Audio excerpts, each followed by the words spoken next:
Assalamualaikum warahmatullahi wabarakatuh. Pada kesempatan ini, kami akan memaparkan hasil diskusi kami mengenai kajian ontologi dalam perspektif sains untuk mata kuliah Filsafat Ilmu dengan dosen pengampu Profesor Dr. Sujarwo MS dan Dr. Trijalmo MSI. Kami dari kelompok 1 yang beranggotakan Fatoni Latif dengan NPM 01, Nur Rohmatul dengan NPM 05, Justina Retno dengan NPM 06, Feni Endar Hadi dengan NPM 07, Duwita Pangesti dengan NPM 08, dan saya sendiri, Egy Raskalikita dengan NPM 11.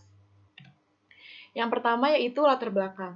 Sebagai cabang filsafat, ontologi bertujuan menginvestigasi dan mengabstraksikan hakikat realitas paripurna yang bersifat tunggal, absolut, dan abadi. Pembahasan mengenai ontologi berarti membahas kebenaran suatu fakta. Untuk mendapat kebenaran itu, ontologi memerlukan proses bagaimana realitas tersebut dapat diakui kebenarannya. Untuk itu, proses tersebut memerlukan dasar pola berpikir. Dasar pola berpikir didasarkan pada bagaimana ilmu pengetahuan digunakan sebagai dasar pembahasan realitas. Pengetahuan adalah persepsi subjek atau manusia terhadap objek atau real dan gaib atau fakta. Filsafat ilmu pengetahuan mempelajari esensi atau hakikat ilmu pengetahuan tertentu secara rasional. Ada beberapa rumusan masalah di dalam pembuatan makalah ini. Yang pertama, apa pengertian ontologi secara umum? Yang kedua, bagaimana pengertian ontologi menurut beberapa para ahli? Yang ketiga, apa saja aliran-aliran ontologi di dalam filsafat ilmu? Yang keempat, apa saja aspek-aspek ontologi ilmu pengetahuan? Yang kelima, bagaimana manfaat ontologi? Dan yang keenam, apa saja ontologi di dalam bidang ilmu pengetahuan alam. Lalu, ada beberapa tujuan. Yang pertama, untuk mengetahui pengertian ontologi secara umum. Yang kedua, untuk mengetahui pengertian ontologi menurut beberapa para ahli. Yang ketiga, mengetahui aliran-aliran ontologi di dalam filsafat ilmu. Yang keempat, mengetahui aspek-aspek ontologi ilmu pengetahuan. Yang kelima, mengetahui manfaat ontologi. Dan yang terakhir, mengetahui ontologi di dalam bidang ilmu pengetahuan alam. Lalu, masuk ke dalam pembahasan. Yang pertama, kita akan membahas pengertian ontologi secara umum. Ontologi berasal dari bahasa Yunani yang berarti on atau ontos, yang artinya ada atau being, dan kata logos yang berarti ilmu atau logis. Nah, di sini dapat diketahui ilmu tentang ada sebagaimana adanya secara integral dengan segala aspeknya. Ontologi merupakan ilmu tentang yang ada. Nah, ontologi adalah ilmu yang membahas tentang hakikat yang ada yang merupakan ultimate reality, baik yang berbentuk jasmani atau yang bersifat konkret maupun rohani yang bersifat abstrak. Nah, kata ontologi ini berarti gagasan tentang kejadian yang paling murni dari ilmu pengetahuan yang menginvestigasi terhadap alam semesta. Nah, lalu sebuah ontologi juga dapat diartikan sebuah struktur hierarki dalam istilah untuk menjelaskan sebuah domain yang dapat digunakan sebagai landasan untuk sebuah knowledge base. Dengan demikian, ontologi merupakan suatu teori tentang makna dari suatu objek, properti dari suatu objek, serta relasi objek tersebut yang mungkin terjadi pada suatu domain ilmu pengetahuan. Selanjutnya, pengertian ontologi menurut para tokoh. Yang pertama, menurut Surya Sumantri 1985. Jadi, ontologi merupakan filsafat ilmu yang membahas tentang apa yang ingin kita ketahui. Seberapa jauh kita ingin tahu, atau dengan kata lain, suatu pengkajian mengenai teori tentang ada. Terus yang kedua, menurut Sutriyono dan Hanafi tahun 2007, ontologi yaitu merupakan asas dalam menerapkan batas atau ruang lingkup wujud yang menjadi objek penelaahan. objek ontologis atau objek formal dari pengetahuan tersebut. Yang ketiga, menurut paradigma De Liangji, ontologi adalah bagian dari filsafat dasar yang mengungkapkan makna dari sebuah eksistensi yang membahasnya meliputi beberapa persoalan. Di antaranya, menjawab pertanyaan apakah arti ada? Yang kedua, apakah golongan-golongan dari hal yang ada? Yang ketiga, apakah sifat dasar kenyataan dan hal ada? Yang keempat, apakah cara-cara berbeda dalam mana entitas dari kategori-kategori logis yang berlainan. Yang keempat, menurut Ensiklopedia Britannica, ini juga diangkat dari konsepsi Aristoteles. Jadi ontologi yaitu teori atau studi tentang wujud seperti karakteristik dasar dari seluruh realitas. Yang terakhir, yang kelima, menurut Al-Farabi dan Ibnu Sina, ontologi adalah objek pemikiran menjadi objek sesuatu yang mungkin ada karena yang lain dan ada karena dirinya sendiri. Selanjutnya, aliran-aliran ontologi. Dalam mempelajari ontologi muncul beberapa pertanyaan yang kemudian melahirkan aliran-aliran. Pertanyaannya yang pertama, apakah yang ada itu? Terus yang kedua, bagaimanakah yang ada itu? Yang ketiga, di manakah yang ada itu? Oke, yang A, untuk menjawab pertanyaan apakah yang ada itu melahirkan beberapa aliran. Yang pertama, aliran monoisme. Aliran ini berpendapat bahwa yang ada itu hanya satu, tidak mungkin ada dua. Aliran ini dibagi menjadi dua. Yang pertama, materialisme, yang menganggap bahwa sumber yang asal itu adalah materi, atau sumber asalnya semuanya berupa materi, bukan rohani. Sedangkan yang kedua ada aliran idealisme. Idealisme ini diambil dari kata idea, yaitu suatu yang hadir dalam jiwa. Aliran ini menganggap bahwa di balik realitas fisik pasti ada sesuatu yang tidak tampak.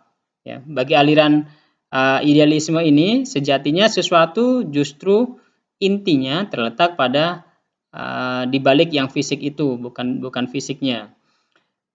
Yang selanjutnya aliran dualisme.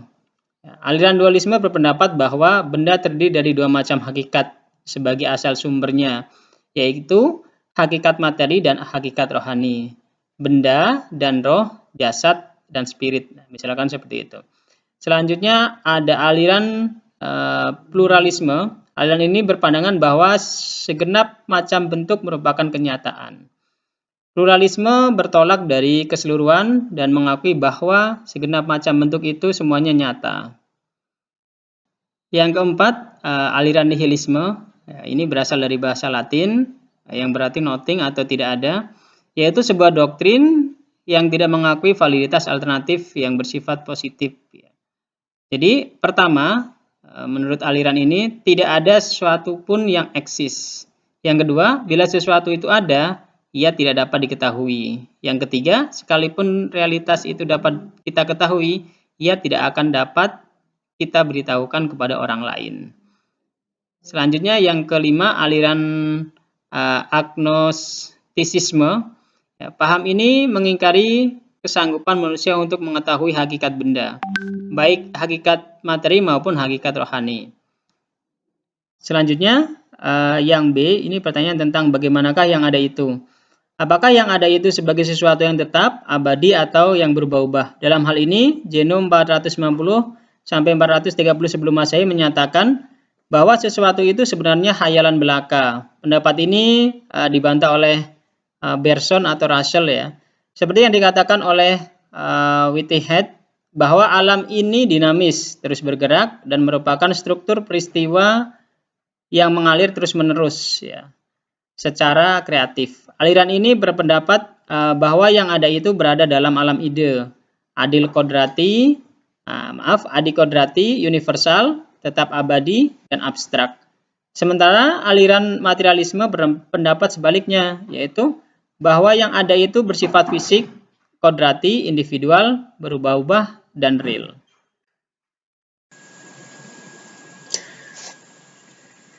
Baiklah, saya di sini akan menjelaskan mengenai aspek-aspek ontologi ilmu pengetahuan. Yang ada 7. Yang pertama adalah metodis. Maksudnya di sini adalah menggunakan cara ilmiah, berarti dalam proses menemukan dan mengolah pengetahuan menggunakan metode tertentu. Yang kedua adalah sistematis. Maksudnya ini adalah saling berkaitan satu sama lain secara teratur dalam suatu keseluruhan. Berarti, dalam usaha menemukan kebenaran dan menjabarkan pengetahuan yang diperoleh, menggunakan langkah-langkah tertentu yang teratur dan terarah, sehingga menjadi suatu keseluruhan yang terpadu. Yang ketiga adalah koheren. Unsur-unsurnya harus bertautan, tidak boleh mengandung uraian yang bertentangan. Berarti setiap bagian dari jabaran ilmu pengetahuan itu merupakan rangkaian yang saling terkait dan berkesesuaian. Yang keempat adalah rasional. Harus berdasar pada kaidah berpikir yang benar. Yang kelima adalah komprehensif. Melihat objek tidak hanya dari satu sisi atau satu sudut pandang, melainkan secara multidimensi atau secara keseluruhan. Yang keenam adalah radikal. Maksudnya di sini adalah diuraikan sampai akar persoalannya atau esensinya. Yang terakhir adalah universal. Universal di sini maksudnya adalah muatan kebenaran sampai tingkat umum yang berlaku di mana saja. Selanjutnya, apa sih manfaat dari belajar ontologi? Yang pertama, membantu untuk mengembangkan dan mengkritisi berbagai bangunan sistem pemikiran yang ada. Yang kedua, membantu memecahkan masalah pola relasi antar berbagai eksisten dan eksistensi. Dan yang terakhir adalah mengeksplorasi secara mendalam dan jauh pada berbagai ranah keilmuan maupun masalah, baik sains maupun hingga etika. Kemudian, ontologi sains. Ontologi di bidang sains. Ontologi di bidang sains merupakan sebuah ilmu yang mempelajari tentang hakikat sains, struktur sains, dan karakteristik sains.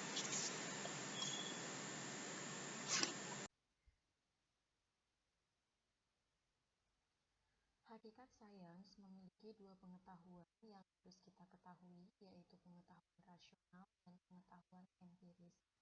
Pengetahuan rasional merupakan sebuah pengetahuan di mana kita harus menguji atau meneliti kebenaran melalui akal. Jadi, dapat diartikan bahwa ketika kita melakukan penelitian, maka kita harus menetapkan hipotesis penelitian terlebih dahulu. Hipotesis pada penelitian harus berdasarkan secara rasional serta berdasarkan kepada sebab dan akibat. Yang kedua yaitu pengetahuan empiris.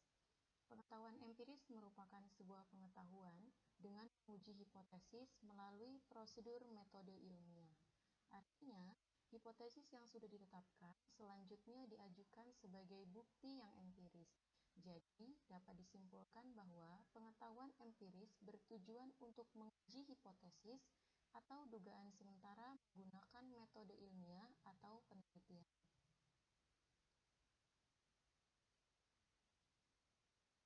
Yang selanjutnya yaitu terkait struktur sains. Struktur sains menurut Ari Syahidul Sadiq membedakan struktur sains menjadi dua, yaitu sains alam dan sains sosial. Di mana sains alam itu terdiri dari bidang astronomi, fisika, kimia, ilmu bumi, dan ilmu hayati. Sedangkan sains sosial terdiri dari bidang sosiologi, antropologi, psikologi, ekonomi, dan politik. Selanjutnya, karakteristik sains menurut Vessel. Yang pertama, bersifat akumulatif dan milik bersama. Artinya, hasil sains yang lalu dapat digunakan untuk penyelidikan hal yang baru dan tidak monopoli. Yang kedua, kebenarannya tidak mutlak dan bisa terjadi kekeliruan. Dalam hal ini, bisa terjadi kekeliruan sebab yang menyelidikinya adalah manusia. Kemudian karakteristik yang ketiga, yakni bersifat objektif. Dalam hal ini, Objektif artinya prosedur kerja atau cara penggunaan metode sains tidak tergantung kepada siapa yang menggunakan, tidak tergantung pada paham secara pribadi. Adapun karakteristik menurut Trowbridge, yakni yang pertama ada rasional. Rasional yang dimaksud adalah hasil dari proses berpikir dengan menggunakan rasio atau akal. Selanjutnya, ada empiris, yakni pengalaman oleh panca indera. Selanjutnya ada umum, yakni hasil sains bisa digunakan oleh semua orang tanpa terkecuali. Dan yang terakhir adalah akumulatif. Artinya, hasil sains dapat dipergunakan untuk dijadikan objek penelitian berikutnya. Yang terakhir, yakni kesimpulan. Ontologi mempelajari tentang objek apa yang ditelaah ilmu, perwujudannya dan hubungannya dengan daya tangkap manusia, sehingga dapat menghasilkan ilmu pengetahuan. Selanjutnya, ontologi sains merupakan sebuah ilmu yang mempelajari hakikat, struktur, dan karakteristik sains. Demikian, terima kasih yang dapat kami sampaikan. Demikian presentasi dari kelompok 1. Terima kasih atas perhatiannya. Wassalamualaikum warahmatullahi wabarakatuh.